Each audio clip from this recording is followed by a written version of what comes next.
अस्सलाम वालेकुम।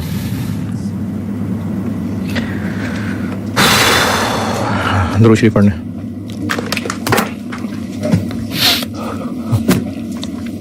अच्छा, कल जो सवाल किया था ना, उसकी मैं वर्किंग्स करके दे रहा हूं और नसीहत तो ये है कि वर्किंग्स फॉलो कर लेना। आई कैप में डिफरेंट वर्किंग्स भी होती हैं, different teachers different format follow करते हैं, एंड रिजल्ट सबका सेम ही है। तो इसलिए जिन वर्किंग्स को बता रहा हूं उनको फॉलो कर लीजिएगा। ये पार्ट ए सॉल्व कर रहा हूं।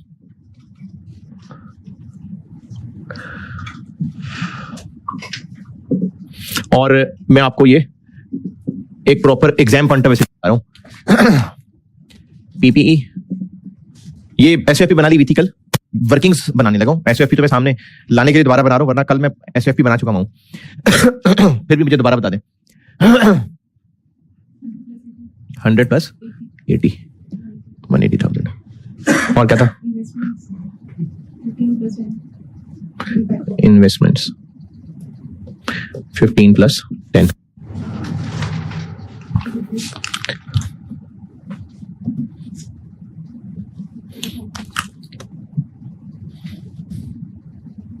जी प्लस 40 95।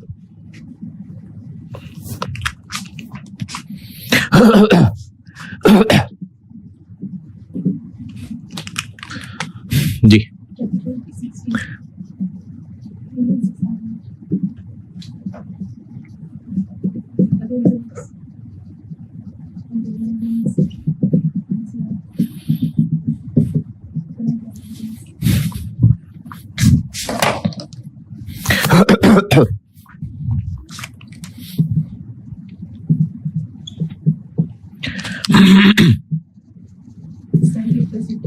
जी 128। ये हो गया एसएफपी का फेस।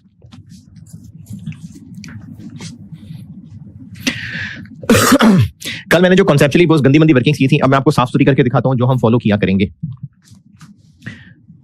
गुडविल रुपीस के 2 कॉलम चलाया करेंगे इसमें। एक चीज होती है, उसको कहते हैं कंसिडरेशन ट्रांसफर्ड। ऑफिशियली नाम कंसिडरेशन ट्रांसफर्ड है। आप इन्वेस्टमेंट भी लिख सकते हैं, इन्वेस्टमेंट भी कह सकते हैं, कंसिडरेशन ट्रांसफर्ड भी कह सकते हैं। ये वो पैसा है जो पेरेंट इन शेयर्स को खरीदने के लिए दे रहा है। कंसिडरेशन ट्रांसफर्ड या इन्वेस्टमेंट भी काफी है। कितने पैसे दिए पेरेंट ने? कल वाला सवाल, कितने में खरीदे? ये इधर आउटर कॉलम में आ गया। एक लाइन की जगह छोड़िए मैंने, ठीक है, थोड़ी देर तक लिखता हूं। अभी एक लाइन लिखूंगा यहां, less net assets at acquisition. Goodwill कब की कैलकुलेशन है? एक्विजिशन डेट की, क्योंकि गुडविल का कॉन्सेप्ट यही है कि जब कंट्रोल खरीदा था उस वक्त ज्यादा पैसे दिए थे ना, तभी गुडविल है। तो उस वक्त क्या गुडविल की वैल्यू थी, तो हमें यह कैलकुलेशन एक्विजिशन डेट की करनी होती है। नेट एसेट्स यानी इक्विटी, एस की उस वक्त इक्विटी कितनी थी? अच्छा, ज्यादातर ना यही होगा कि हमें उस वक्त की इक्विटी यानी इक्विटी आइटम्स की वैल्यू गिवन होगी। ऐसा हो सकता है कि आपको उस वक्त के एसेट्स और लायबिलिटीज दे दिए हों, तो नेट इक्विटी ही होंगे। Equity is equal to assets minus liabilities. तो ज्यादातर यही कि हमारे पास ये डाटा अवेलेबल होगा। लेकिन ऐसा हो सकता है कि सब्सिडरी के आपको एक्विजिशन डेट के एसेट्स और लायबिलिटीज की फिगर गिवन हो, ऐसा हो सकता है। तो उस वक्त कैपिटल, अब ये इधर कॉलम में आ रहा है 40, प्रीमियम, अदर रिजर्व्स उस वक्त 6000, रिटेन्ड अर्निंग्स उस वक्त 16,000। इनका करना है टोटल, इनका, और वो ले आना है आउटर कॉलम में।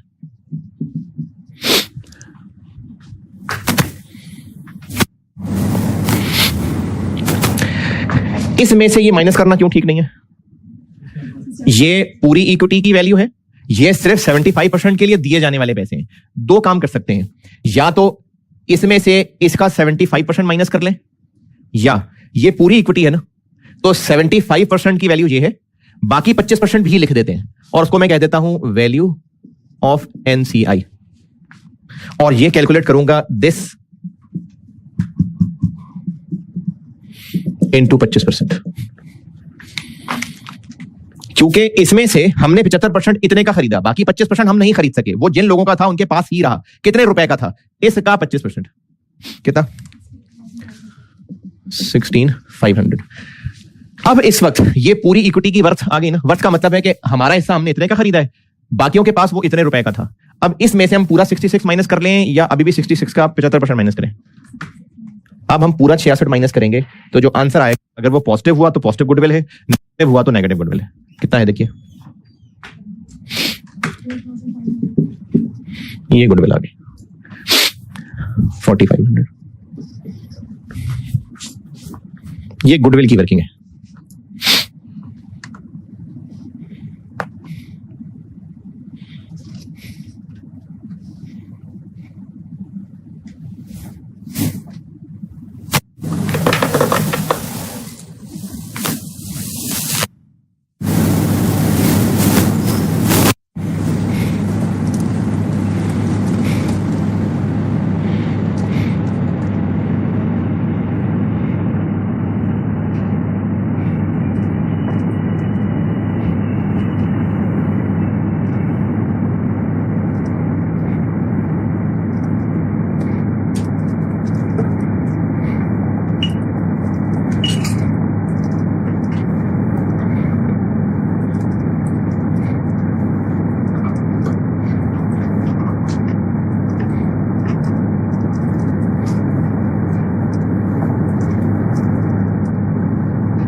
जी, इस वर्किंग पे बताएं, कोई एतराज परेशानी?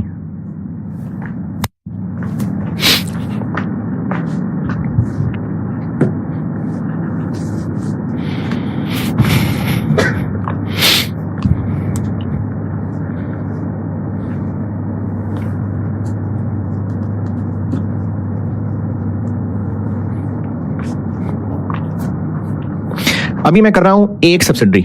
असल सवाल जो होता है उसमें एग्जाम में जो होता है उसमें एक से ज्यादा सब्सिडीज होती हैं, या सब्सिडरी भी होती है, एसोसिएट भी होता है, जॉइंट ऑपरेशंस भी होते हैं, जॉइंट अरेंजमेंट। तो हमें मल्टीपल कंपनीज की फिगर्स लेनी होती है। तो उसके लिए एक रीजनेबल स्पेस मैनेजमेंट ये है कि जितनी कंपनीज है ना उतने कॉलम बना लेंगे। तो अभी इस सवाल एक पी है और एक एस है, जितनी कंपनीज होंगी वो कॉलम ऐड करते जाएंगे। तो अदर रिजर्व्स, हम इस वक्त ये सवाल ईयर एंड पे सॉल्व कर रहे हैं। तो अदर रिजर्व्स ईयर एंड पे हैं कितने, इसको आप बेशक ऐसे कह लेंगे एज पर एसओएफपी। पेरेंट के अदर रिजर्व कितने? 24,000। एस के कितने? एसएफपी में कितने? एस पर एसएफपी 11,000। हमें इसका 75 इसमें ऐड कर लेना, या पोस्ट का। पोस्ट कैसे निकालें? लेस प्री एक्विजिशन कितने थे? 6,000।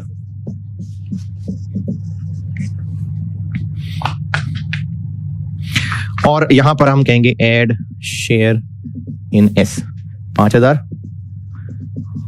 का 75%।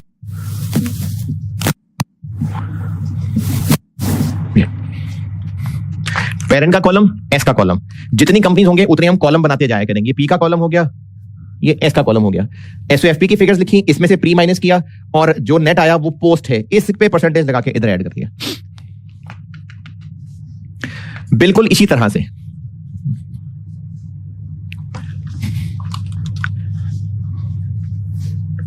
रिटेन अर्निंग्स, पी का कॉलम, एस का कॉलम, एस पर एसओएफपी। पी की रिटेन अर्निंग कितनी है?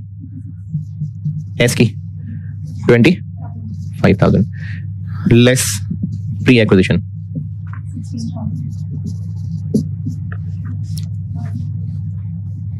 जी 9,000। और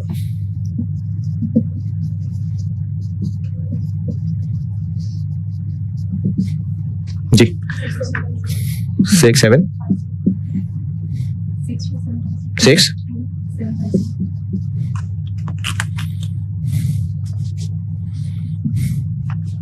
ये अदर रिजर्व्स और रिटेन अर्निंग्स की वर्किंग। जितनी कंपनी होंगी सवाल में उतने कॉलम बनाया करेंगे। हमारा मेन कॉलम ये है, ये बाकी कॉलम ये बनते जाएंगे। जिस जिसके कॉलम बनेंगे उसके टोटल के ऊपर परसेंटेज लग के इधर ऐड होता जाया करेगा। अभी एक सब्सिडरी है ना, एक और सब्सिडरी होगी तो मैं एक और कॉलम बना दूंगा, उसमें भी मैं ऐसे ही लिखूंगा एज पर एसओएफपी लेस प्री।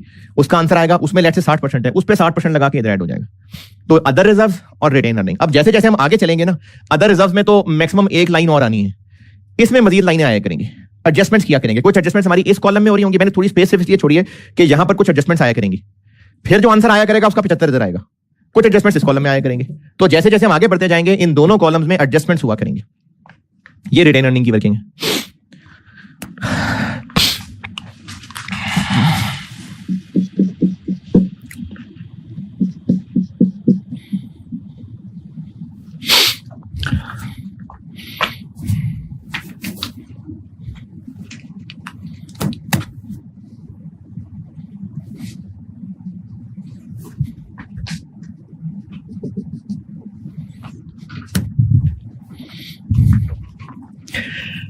इतनी नोट करें, फिर मैं एनसीआई बताता हूं।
जी, वो नोटेड वर्किंग।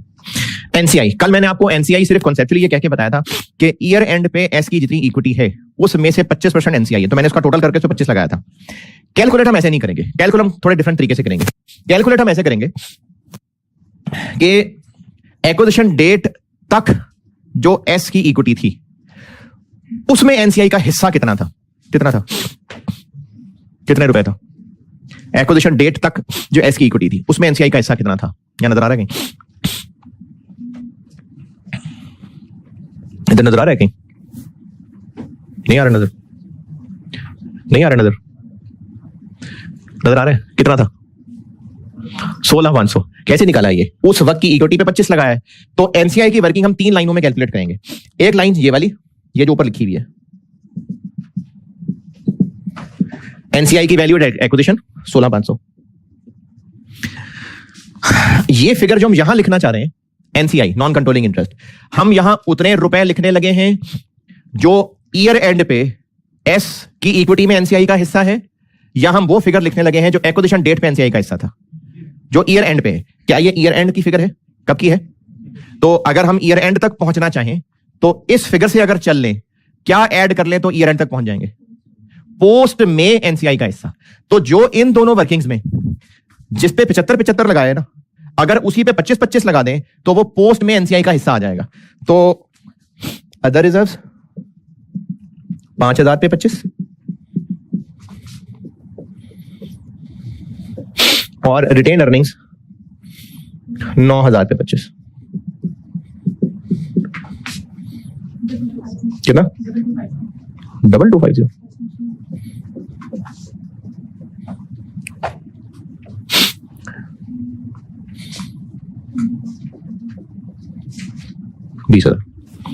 एनसीआई ऑफिशियली हम ऐसे कैलकुलेट किया करें, ये फिगर एज इट इज, और वो जिन पे हमने 75-75 लगाया था उन पे 25-25 लगा के इसमें ऐड कर देंगे। एनसीआई की वर्किंग यही रहेगी, ये 3 लाइनें ही रहनी और उसमें कुछ नहीं होना।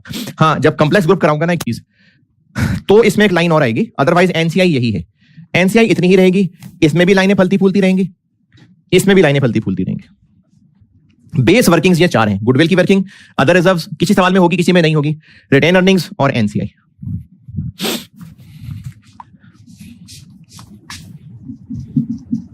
और एसएफटी का ग्रैंड टोटल क्या था, या चलें क्या है 304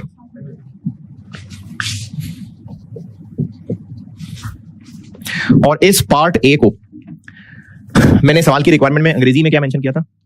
पार्ट ए की अंग्रेजी देखें, NCI is valued at proportionate share. हमने एनसीआई की फिगर कैसे कैलकुलेट की? एक्विजिशन डेट पे जो नेट एसेट्स बनते थे उनका प्रोपोर्शन लिया है, तो इसलिए इसको कहते हैं NCI is valued at proportionate share. इस मेथड का नाम है NCI is valued at proportionate share. ये पार्ट ए था। इसकी वर्किंग अच्छी तरह तसल्ली से देख लें, फिर मैं पार्ट बी कराता हूं और ये मेरा वो बेसिक प्रोसीजर पूरा हो जाएगा, फिर मैं एडजस्टमेंट करानी शुरू करता हूं।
जी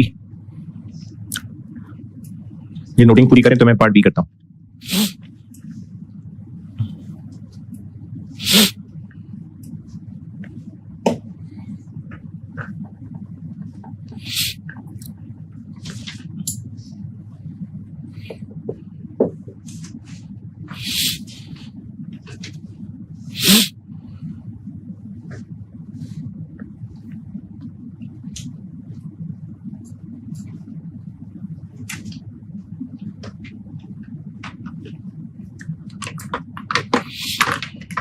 ठीक है, नोटेड।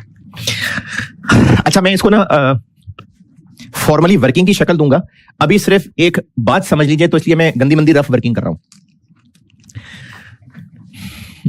ये जो सवाल अभी ये गुडविल वाला पोर्शन है, रेहान ये और ये रखना कवर, ठीक है?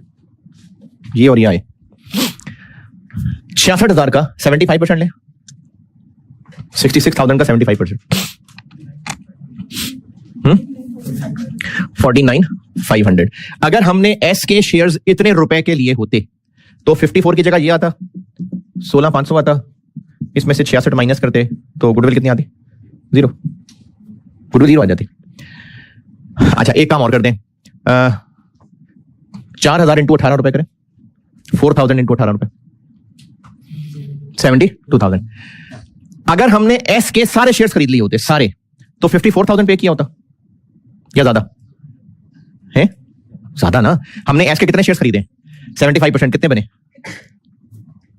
एस का कैपिटल कितना है सवाल में? बल्कि सवाल में क्या ये लिखा हुआ है? 40,000। कितने शेयर्स हैं ये? 4,000। मैंने ब्रैकेट में लिखा था ₹10 ईच, तो 4,000 शेयर्स हैं। हमने कितने ले लिए? 3,000। अगर पूरे 4,000 ले लेते, सारे के सारे शेयर्स ले लेते, तो भी टोटल 54,000 देते। ज्यादा देते ना। तो चलो मैं कह रहा हूं कि 72,000 देते तो इसकी जगह 72 लिखता। Value of NCI 0, 66 minus 6,000। अगर हमने सारे शेयर्स खरीदे होते तो पैसे यकीनन 54 से ज्यादा दिए होते, चलो मैं कहता हूं 72 दिए होते तो गुडविल 6,000 आ जाती। लेकिन चूंकि सारे शेयर्स नहीं खरीदे तो गुडविल आ रही है 4,500। गुडविल किसका अच्छा नाम है, पी का या एस का? एस का। ये एसेट किसका है, पी का या एस का? गुडविल किसका अच्छा नाम है? एस का। तो ये किसका एसेट है? एस का एसेट है। एस का एसेट है तो एस की बैलेंस शीट में क्यों नहीं आ रहा? इंटरनली जनरेटेड है, IAS 38 ने मना किया हुआ था इसलिए नहीं, वरना एसेट ये एस का है। एस का एसेट है, बैलेंस शीट में बेशक नहीं आ रहा था लेकिन एस का एसेट है। हमने अभी सवाल के अंदर 75% शेयर्स खरीदे तो एस के एसेट्स पूरे पूरे कंसोलिडेट किए या उनका 75%? पूरे। क्यों? हमने तो सिर्फ 75% खरीदे हैं शेयर्स। शेयर्स 75% खरीदे हैं ना, एसेट्स पे तो पूरा कंट्रोल है, इसलिए पूरे एसेट्स कंसोलिडेट हो रहे हैं और पूरी लायबिलिटीज कंसोलिडेट हो रही हैं। यानी कंट्रोल को बस चाहे परसेंटेज शेयर होल्डिंग 100 हो चाहे 100 से कम हो, एस के फुल एसेट्स कंसोलिडेट होंगे। गुडविल किसका एसेट है? एस का। अगर एस का एसेट है और सारे के सारे एसेट्स फुली कंसोलिडेट होने चाहिए तो फिर ये पूरी गुडविल तो नहीं शो हो रही। हमने बैलेंस शीट में 4,500 लिखा है, क्या ये एस का मुकम्मल अच्छा नाम है? है? नहीं है। मुकम्मल अच्छा नाम तो शायद 6,000 होता। अगर पूरे शेयर्स खरीदते तो गुडविल फिर 4,500 थोड़ी निकलती, 6,000 निकलती। यानी एस का अच्छा नाम 6,000 है लेकिन बैलेंस शीट में 6,000 नजर आ रहा है नहीं। तो यहां पर एक कॉन्सेप्चुअल मसला ही आ गया कि जब एस के बाकी एसेट्स, बाकी रिसोर्सेज पूरे पूरे शो हो रहे हैं, चाहे शेयर होल्डिंग 100 से कम ही क्यों ना हो, तो फिर गुडविल भी तो एस का ही रिसोर्स है, तो वो पूरा क्यों नहीं शो हो रहा? ये एक आर्गुमेंट है। और इसका जवाब ये हो सकता है कि हम अच्छा नाम कैसे कैलकुलेट करें, कौन से तराजू में अच्छा नाम कैलकुलेट होगा, कौन सी खास रोशनी में नजर आएगा। अच्छा नाम कैलकुलेट करने का कोई तरीका नहीं पता। हां, हम जो तरीका यूज कर रहे हैं, क्या तरीका यूज कर रहे हैं? कितने पैसे दिए थे, उस तरीके का आंसर मजबूरन 4,500 ही आएगा, क्योंकि हमने यहां 54,000 यूज किया है तो आंसर 45 ही आना है। तो हम जो मेथड यूज कर रहे हैं ये उस मेथड की लिमिटेशन है कि एस की गुडविल फुल शो नहीं हो पा रही। ये मेथड की लिमिटेशन है, हमें एतराज नहीं है, बस मेथड की लिमिटेशन है। तो एक आर्गुमेंट है कि जब एस के सारे एसेट्स फुली कंसोलिडेट हो रहे हैं तो एस का अच्छा नाम भी एस का है, वो भी पूरा होना चाहिए। लेकिन उसकी कैलकुलेशन का जो मेथड है उस मेथड से ये नजर आ नहीं रहा पुराना। तो IFRS 3 ने पेरेंट्स को 2 ऑप्शंस दे दी। उनको कहा कि आप चाहें तो ये तरीका फॉलो कर लें, आधी अधूरी गुडविल है इसी से काम चला लें, चाहे तो हम आपको एक और तरीका बताते हैं, उस एक और तरीके से पूरी गुडविल निकल आएगी। तो पेरेंट की मर्जी, वो दोनों में से जो मर्जी तरीका लगाए। आपको सवाल वाला बताएगा इनमें से कौन सा वाला तरीका लगेगा, या तो सवाल वाला क्लियर बता देगा या सवाल के डाटा से पता चल जाएगा। दूसरा तरीका यह है,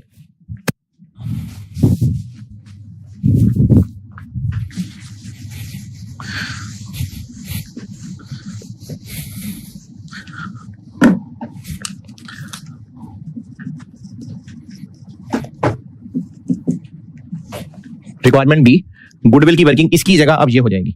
दूसरा तरीका यह है कि पेरेंट ने जो पैसे दिए हैं वो तो लिखें,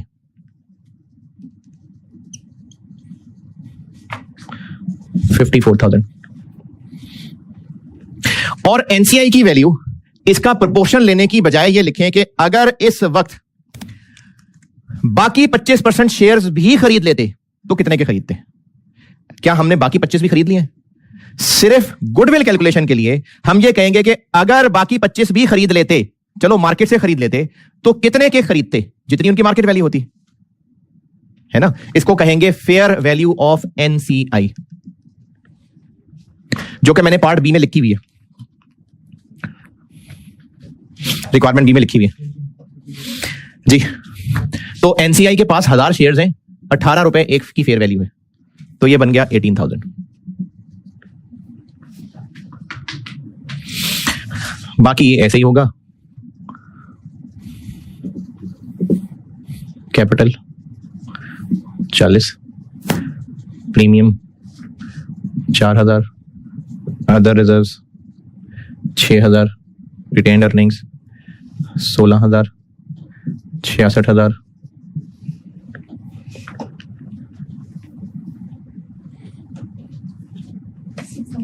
6,000।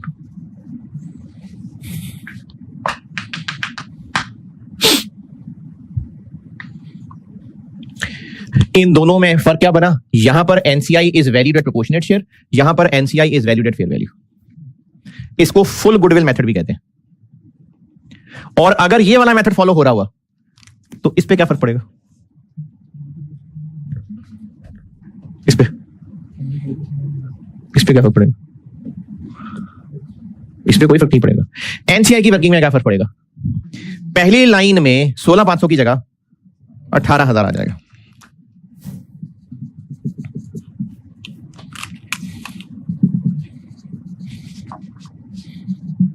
बाकी वैसे ही रहेगा।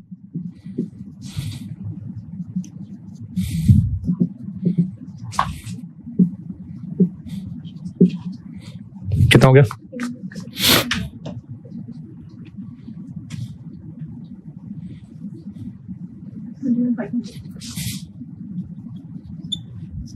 ये सवाल की रिक्वायरमेंट बी। एसओएफपी में इस गुडविल की जगह 6,000 आ जाएगा और इस एनसीआई की जगह 21,500 आ जाएगा। बाकी यही होगा। तो इन दोनों मेथड्स में फर्क, इसको कहते हैं NCI is valued at proportionate share of identifiable net assets और इसको कहते हैं NCI is valued at fair value. तो गुडविल की वर्किंग में इस एनसीआई वाली लाइन का फर्क है और इसी तरह एनसीआई की वर्किंग में ये एनसीआई की लाइन का फर्क है। ये बेसिक प्रोसीजर खत्म। इसकी वर्किंग अच्छी तरह देख लें, इसमें जो पूछना है पूछ लें, फिर मैं आपको एडजस्टमेंट कराना शुरू करता हूं।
ठीक है जी, ये बेसिक प्रोसीजर डन। अभी तक हमने जो भी किया, पी और एस की रिकॉर्डेड फिगर्स को प्लस किया है या उनको आपस में ऑफसेट करके नेट फिगर लिखी है। खुद से कोई फिगर नहीं डाली है सिवाय इसके। इस 18,000 के अलावा इससे पहले जितना कुछ भी करवाया हमने कोई फिगर खुद से इंसर्ट की है। पी और एस की रिकॉर्डेड फिगर्स जो उनकी एसओएफपीज में आ रही हैं उनको ऐड किया है या कुछ को नेट किया है, और वो नेट आंसर यहां लिखा है, खुद से कुछ नहीं किया। अभी हमने सिर्फ P+S किया है, सिंपल एडिशन या कुछ का नेट। अब हम करने लगे हैं एडजस्टमेंट्स, यानी ग्रुप पॉइंट ऑफ व्यू से इन फिगर्स में कुछ खामी है, ग्रुप की नजर से, ग्रुप की नजर में इन फिगर्स को ठीक करने के लिए नहीं मैं कहता, इन फिगर्स को ग्रुप की एनएक्स से जितना आना बनता है, अब हम इनको वो बनाने लगे हैं। तो वो फिगर्स बनाने के लिए हमें खुद से कुछ ना कुछ ऐड लेस करना पड़ेगा। इनको मैं कहूंगा कंसोलिडेशन एडजस्टमेंट्स। और चूंकि बैलेंस शीट पढ़ा रहा हूं, तो हमें जब भी कोई फिगर खुद से डालनी पड़ेगी तो बैलेंस शीट तभी टैली रहेगी जब हम उसका डबल इफेक्ट लेंगे। तो अब से ऑनवर्ड जो भी एडजस्टमेंट पढ़ाने लगा हूं उसका हमें डबल इफेक्ट लेना पड़ेगा, तो ही एसओएफपी टैली रहेगी। तो अब मैं कंसोलिडेशन एडजस्टमेंट्स पढ़ाने लगा। अच्छा, करूंगा मैं ये कि मैंने चूंकि ये सारा कुछ किताब में लिखा हुआ है, और कंसोलिडेशन के जो नोट्स मैंने चैप्टर में लिखे हुए ना, वो स्टैंडर्ड एज इट इज नहीं छापा हुआ। वैसे तो पीछे जितना भी पढ़ाया उनमें स्टैंडर्ड भी लिखा होता था, कुछ थोड़ा बहुत चेंज कर देता था, टेबल बना देता था। इसमें मैंने टोटली डिफरेंट खुद से लिखा हुआ है, क्या ऐड करना है, क्या लेस करना है, क्या मल्टीप्लाई करना है, इस तरह के नोट्स बनाए हुए हैं। तो मैं अब करूंगा ये कि हर एडजस्टमेंट समझाऊंगा। सामने एक सवाल की फुल पिक्चर मौजूद है, यहां पर लिख के भी दिखाऊंगा कि कहां ऐड करना है, कहां लेस करना है। आपकी मर्जी, जैसे आप उसको नोट करना चाहें। मैंने तो सामने जो कर चुका हूं ना, जैसे मैं एक एडजस्टमेंट समझाऊंगा कि इतने रुपए यहां से ऐड होंगे और यहां से ऐड होंगे, तो मैं आपको बोर्ड में यहां प्लस और प्लस करके दिखा दूंगा। अब आपने इस बात को कैसे नोट करना है, नहीं करना, वो एक मिसाल सामने आएगी, फिर पता चल जाएगा कि कैसे करना है। और उसकी अंग्रेजी वो मैं आपको कहूंगा फलाने पेज पे जाके फलानी चीज पढ़ लें, ये समझा दी आपको मैंने। फिर हर एडजस्टमेंट के बाद मैंने ना कैफ के सवाल, प्रैक्टिस क्वेश्चन क्या डाले हुए हैं, वो कैफ के सवाल है। उनमें से जितने लिख के कर लेंगे उतना अच्छा होगा, जिसमें आपकी लिख के करने में मौत पड़ती होगी जुबानी देख लेना। लेकिन डाले मैंने सारे कैफ के सवाल हुए हैं प्रैक्टिस क्वेश्चंस के नाम से। हाँ, जब मैं सारी एडजस्टमेंट्स करा लूंगा, तकरीबन सारी, तो मैंने ना एक मास्टर क्वेश्चन बनाया हुआ है, सारी एडजस्टमेंट्स डाल के एक बड़ा सा सवाल, वो मैं बोर्ड पे कर दूंगा। उसके अलावा मैं अब बोर्ड पे नहीं कर रहा हूं, मैं आपको एडजस्टमेंट समझाऊंगा, उनका प्लस माइनस समझाऊंगा, बुक में से कहूंगा फलानी जगह पढ़ लें, और प्रैक्टिस क्वेश्चन कह दूंगा। चलो एक आधा सवाल शायद मैं बोर्ड पे भी करके दिखा दूं।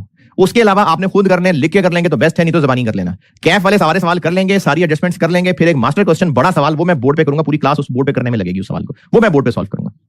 तो एडजस्टमेंट्स कराता हूं, यादान होले फिर एडजस्टमेंट्स कराता हूं।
अच्छा, मैं तो जुबानी से कहूंगा, अगर आप कहीं ये रखना चाहें कि अब हम कौन सी एडजस्टमेंट करने लगे ताकि तरतीब से चलाता जाऊं, तो वो बेसिक आप लिखना चाहें तो लिख लें। एडजस्टमेंट नंबर 1 बताने लगा।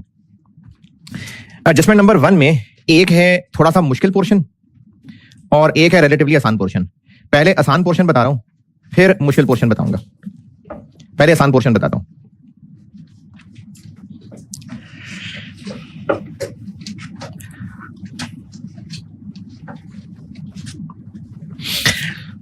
IS 36 में CGU में जब लॉस बांटते थे तो गुडविल को भी लॉस बनता था। मुश्किल पोर्शन यह है कि आपको गुडविल का हिस्सा खुद निकालना पड़ेगा। प्रॉपर CGU तो टेस्ट नहीं होगा, लेकिन गुडविल का हिस्सा कितना बनता है ये आपको निकालना पड़ेगा। ये थोड़ा मुश्किल पोर्शन है, ये मैं आपको कुछ क्लासेस बात कराऊंगा, जब मास्टर क्वेश्चन कराने लगूंगा ना तब बता दूंगा। अभी मैं आपको आसान पोर्शन करा रहा हूं कि गुडविल का जो हिस्सा बनता है वो गिवन है। जो गुडविल का इंपेयरमेंट लॉस का हिस्सा बनता है वो गिवन है। अब गुडविल एक एसेट है, ग्रुप बैलेंस शीट में आ रही है। अगर ₹1000 से ये इंपेयर्ड है, तो बताएं इस ₹1000 को मैं कहां कैसे अकाउंट फॉर करूं? गुडविल एक एसेट है जिसका इंपेयरमेंट लॉस है ₹1000, बताएं डबल इफेक्ट उसका कहां कैसे अकाउंट फॉर करूं? गुडविल एक एसेट है जो ₹1000 इंपेयर्ड है, गुडविल एसेट है, इंपेयर्ड है, गुडविल को कम कर लेंगे। तो चाहे NCI valued at proportionate share है, चाहे NCI valued at fair value है, एक इफेक्ट गुडविल की वर्किंग में, गुडविल निकालने के बाद यहां से लेस, चाहे ये मेथड है चाहे ये मेथड है, और जो फाइनल गुडविल का आंसर है वो एसओएफपी के फेस पे चला जाएगा। चाहे NCI valued at proportionate share हो, चाहे NCI valued at fair value हो, गुडविल में से लेस, एक फैक्ट। दूसरा फैक्ट लॉस है, बैलेंस शीट का सवाल है, रिटेन अर्निंग को चार्ज करना है ना। अब इसमें मसला यह है कि रिटेन अर्निंग को चार्ज करना है इस कॉलम में कि इस कॉलम में। अगर NCI valued at proportionate share है, NCI valued at proportionate share, तो जो गुडविल निकली थी वो सिर्फ पेरेंट के ज्यादा दिए हुए पैसों से निकली हुई है ना। पेरेंट ने जो ज्यादा पैसे दिए थे सिर्फ उतनी निकली हुई है। एनसीआई तो हमने सिंपली 66,000 का 25% लिया हुआ। इस गुडविल की कैलकुलेशन में ₹4500 में एनसीआई का कोई रोल है? नहीं। मैंने तो प्रेजेंट ऐसे किया ना, कल मैंने डिफरेंट तरह प्रेजेंट किया था। मैंने क्या किया था, 54,000 में से 66,000 का 75% माइनस किया था, यही आ रहा था, 4500 आ रहा था। कल जब मैंने रफ किया था तो मैंने 54,000 में से माइनस किया था, इस कोने में करके लिखा था। 54,000 में से 66,000 का 75% माइनस किया था, कल ये काम किया था मैंने। तो ये जो 4500 है, इस 4500 की कैलकुलेशन में सिर्फ 54,000 इस्तेमाल हो रहा है, सिर्फ पेरेंट का दिया हुआ पैसा इस्तेमाल हो रहा है। तो इस गुडविल की कैलकुलेशन में चूंकि सिर्फ पेरेंट का दिया हुआ पैसा इस्तेमाल हो रहा है, तो इस गुडविल के इंपेयरमेंट लॉस की तकलीफ भी सिर्फ पेरेंट को होनी चाहिए, तो इस कॉलम से लेस करेंगे।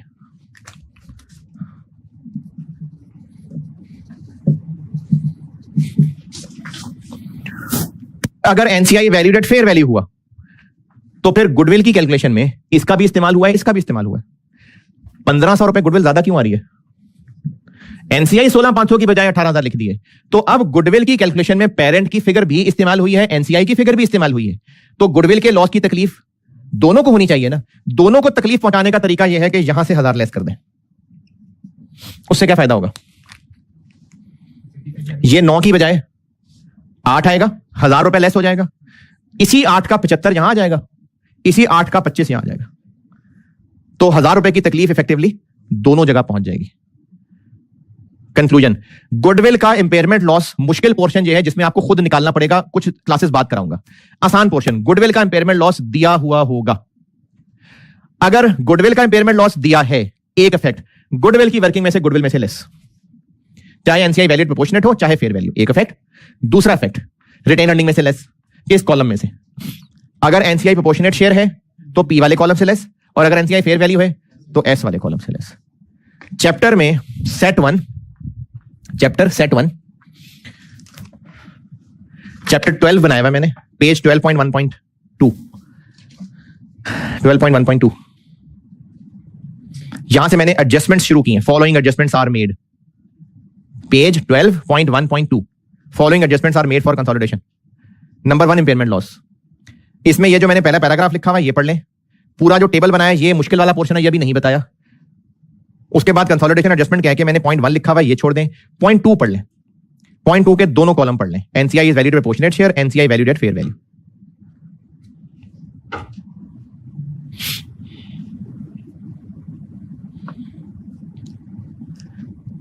जो शुरू की 2.5 लाइनें हैं वो पढ़ लें। उसके नीचे जो बड़ा सा टेबल है वो रहने दें। कंसोलिडेशन एडजस्टमेंट के नीचे पॉइंट 1 रहने दें। पॉइंट 2 सारा पढ़ लें।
जी तो अंडर भी यूज करते हैं जिसमें समी ऑफ नेट एसेट्स और कीवर्ड पर वर्किंग होती है, उसमें और कितनी वर्किंग में क्या फर्क है? आई कैप कर लो, वो कर लो, करना है तो फर्क पूछ रहे हो। आई कैप वाले ये फिगर कैलकुलेट करते हैं एक्विजिशन डेट पे, यही फिगर दोबारा कैलकुलेट करते हैं ईयर एंड पे, और इन दोनों का डिफरेंस लेते हैं, वो ये आता है 14,000। मैं चेंजेस लिया करूंगा, एक्विजिशन डेट पे ये था, उसके बाद फॉर द पीरियड क्या हुआ, मैं वो चेंजेस यहां एडलेस करवा रहा हुआ करूंगा। आई कैप वाले ये कैलकुलेट करते हैं और इन चेंजेस के बाद एंड टोटल कैलकुलेट करते हैं और उनका डिफरेंस लेते हैं। मैं ये फिगर कैलकुलेट कराता हूं और वो चेंजेस कैलकुलेट करवाता हूं, एंड रिजल्ट सेम आ जाता है।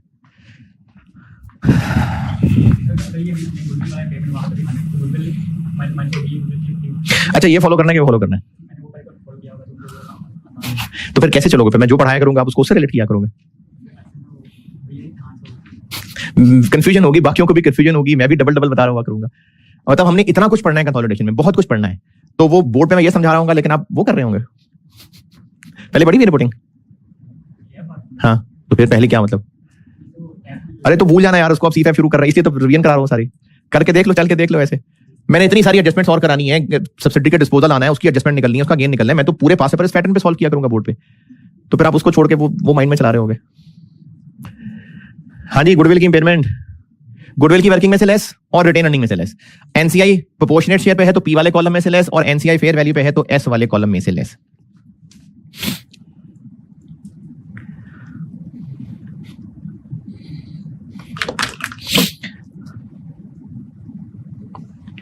एक आसान सी एडजस्टमेंट और देखें, फिर ये वाली क्लास रोक देता हूं। पेरेंट और सब्सिडरी एक दूसरे के साथ ट्रांजैक्शंस कर सकते हैं या ना महरम हो गए हैं? कर सकते हैं ट्रांजैक्शंस। क्या क्या ट्रांजैक्शंस हो सकती हैं? गुड सेल परचेज हो सकती हैं, सर्विसेज सेल परचेज हो सकती हैं, लोन लिया दिया जा सकता है, फिक्स्ड एसेट परचेज सेल हो सकते हैं। तो ट्रांजैक्शंस हो सकती हैं आपस में। अगर ट्रांजैक्शंस हो सकती हैं तो वो उधार पे भी हो सकती हैं। इन शॉर्ट, ईयर एंड पे P और S की आपस की हुई ट्रांजैक्शंस की वजह से एक दूसरे से पेएबल रिसीवेबल आ रहा हो सकता है। अगर एक ने दूसरे को लोन दिया हुआ है तो एक के पास वो रिसीवेबल्स में आ रहा होगा, एक के पास वो लायबिलिटीज में आ रहा होगा। अगर एक ने दूसरे को गुड्स उधार में बेची हुई है तो एक के पास डेटर्स आ रहे होंगे, एक के पास क्रेडिटर्स आ रहे होंगे। सर्विसेज उधार पे बेची हुई है, डेटर आ रहे होंगे, क्रेडिटर आ रहे होंगे। तो अगर P और S का आपस की ट्रांजैक्शंस की वजह से कोई रिसीवेबल पेएबल आ रहा है, चाहे वो किसी भी नाम से, तो इसको कहते हैं इंटर कंपनी बैलेंस। जैसे मिसाल के तौर पे पेरेंट ने S से 10,000 रिसीव करना है तो इसके अंदर आ रहा होगा 10, और S फिर वो पेबल आ रहा होगा ना, इसके अंदर आ रहा होगा 10। क्या वो ग्रुप की नजर से भी रिसीवेबल पेबल है? P का रिसीवेबल है, S का पेबल है, लेकिन जब हम ग्रुप की बात करेंगे तो ग्रुप का ग्रुप से रिसीवेबल है, ग्रुप का ग्रुप को पेबल है। तो ये ग्रुप के पॉइंट ऑफ व्यू से कोई रिसीवेबल पेबल बनता है तो ग्रुप बैलेंस शीट बनाते हुए क्या करेंगे? यहां से भी 10 माइनस कर देंगे और यहां से भी 10 माइनस कर देंगे। इसको कहते हैं इंटर कंपनी बैलेंस एलिमिनेट कर देना। तो P और S की आपस की ट्रांजैक्शंस की वजह से अगर एक दूसरे का कोई पेएबल रिसीवेबल आ रहा है तो इंडिविजुअली तो वो पेएबल रिसीवेबल ठीक है, लेकिन ग्रुप पॉइंट ऑफ व्यू से ना वो पेएबल है ना रिसीवेबल है। तो हमने जब P प्लस S किया होगा तो इसके अंदर 10 आ रहा है तो यहां से भी निकाल देंगे, इसके अंदर 10 आ रहा है यहां से भी। ये है सादी चीज। इसकी मुश्किल ये हो सकती है कि P के रिसीवेबल्स में 10 आ रहा है, S के पेएबल में 8 आ रहा है। अब क्या करें? यानी P कहता है मैंने S से 10 लेने और S कहता है मैंने P को 8 देने है। तो ऐसा होना चाहिए नहीं, कुछ तो गड़बड़ है। या तो दोनों गलत कर रहे हैं, या कोई एक गलत कर रहा है, या दोनों अपनी जगह सही है और कोई टाइमिंग डिफरेंस है। बहुत बचपन की बात, या अगर आपको ऑडिट में या किसी और असाइनमेंट में ये तजुर्बा हुआ हो तो जैसे बैंक रिकंसिलिएशन प्रोसेस होता है पूरा, तो हमारी बुक्स और बैंक के बैलेंस में अगर फर्क है तो हमारे एरर भी हो सकते हैं, बैंक के एरर भी हो सकते हैं और टाइमिंग डिफरेंसेस भी हो सकते हैं। तो दोनों के बुक्स का आपस का पेएबल रिसीवेबल सेम होना चाहिए। अगर नहीं है तो एरर भी हो सकता है, टाइमिंग डिफरेंस भी हो सकता है। अगर एरर है या टाइमिंग डिफरेंस है तो हम उस डिफरेंस को दूर कर देंगे। जैसे मिसाल के तौर पे इन्वेस्टिगेशन से ये पता चला कि पेरेंट ने एक एरर किया हुआ है जिसकी वजह से 10 आ रहा है वरना 8 ही होना चाहिए था। तो फिर क्या करें? उस एरर को रेक्टिफाई करेंगे। पहले एरर ये हुआ था कि पेरेंट ने 2,000 रुपए की रिसीट रिकॉर्ड ही नहीं की थी। अब कर लें, क्या कर लें? Cash debit debtor credit. तो इसको यहां कैसे इनकॉर्पोरेट करूं? Cash debit debtor credit. अभी तो मैंने करंट एसेट्स लिखे में, हो सकता है कैश डेटर स्टॉक अलग अलग आ रहा हो। तो cash debit debtor credit, cash वाले ब्रैकेट में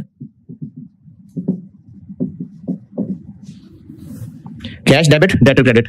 गलती ठीक हो गई। ऐसा करने से अब क्या हुआ, सही डेटर्स 10 की बजाय 8 हो गए। अब क्या करें,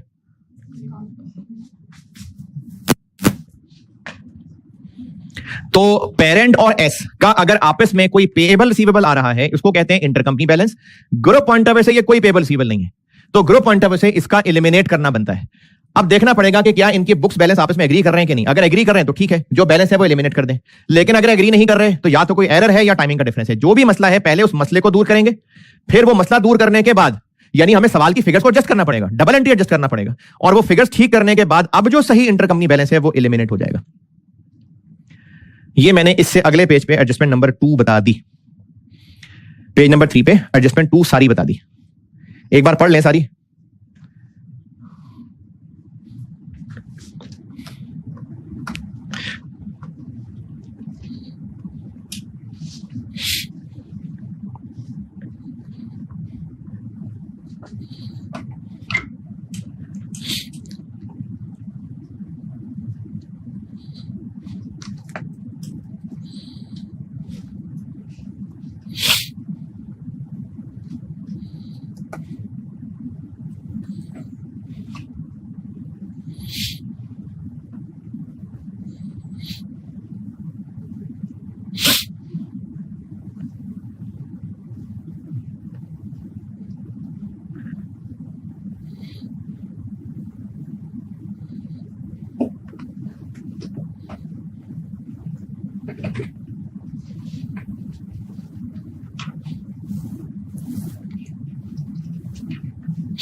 हाँ नहीं पढ़ ली, चले ठीक है। लेक्चर 47 बस।